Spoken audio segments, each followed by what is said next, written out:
Hello guys, আজকে আপনাদের সঙ্গে নিয়ে এসেছি একটা নতুন ব্লগ। এই ব্লগটা হচ্ছে সানডেতে আমরা কোথায় কোথায় ঘুরতে গিয়েছিলাম।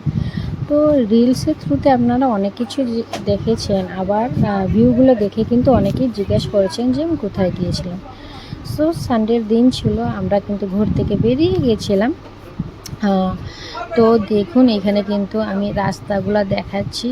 যখন যাচ্ছিলাম খুব সুন্দর এনভায়রনমেন্ট কিন্তু ওই জায়গাটার। এই দেখুন এখান থেকে কিন্তু পাহাড় ক্লাউডগুলো পুরোপুরি স্পষ্টভাবে দেখা যাচ্ছিল, আর খুব ভালো লাগছিল। নেটওয়ার্ক অল্প কম ধরে যতটা আপনি জায়গাটার সামনে যাবেন, যত যেতে থাকবেন নেটওয়ার্কটা, আরও যখন পৌঁছে যাবেন নেটওয়ার্ক টোটালি কিন্তু নাই হয়ে যায়। আমি যেটা ফিল করলাম। তবে এই জায়গাটার এক্সপিরিয়েন্স করব, আমি কিন্তু দুইটা জায়গাতে গিয়েছিলাম, দুইটা জায়গারই রিভিউ আপনাদেরকে শেয়ার করব। তো প্রথম জায়গাতে আমি পৌঁছে গেছি। দেখুন এটা কোন জায়গা, খুব গরম ছিল ওই দিন। আর এখানে দেখুন ভিউগুলো দেখা যাচ্ছে। এখানে অ্যাকচুয়ালি ঝর্নার জল আসে। তো জায়গাটার নাম আমি বলে দিচ্ছি, লং বাকু। এটা একটা পিকনিক স্পট।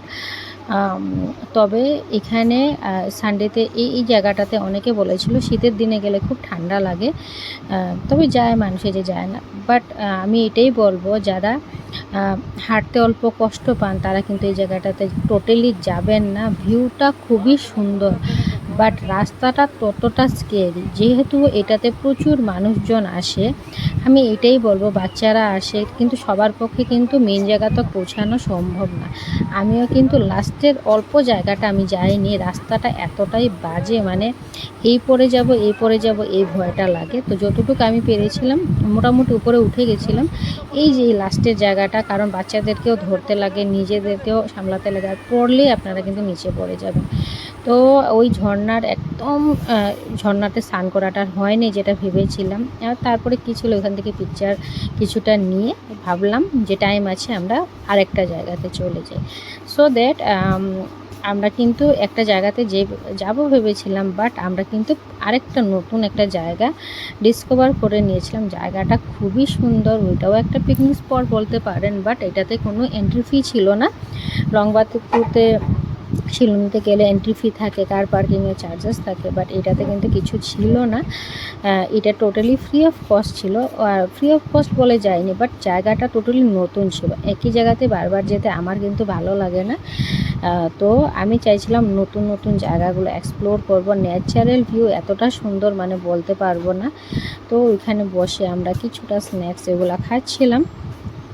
তো এখানে বসে ভাবছিলাম যে মানে জলটা দেখে এরকমই গরম ছিল, মনে করছিলাম যে স্নান করে নেব।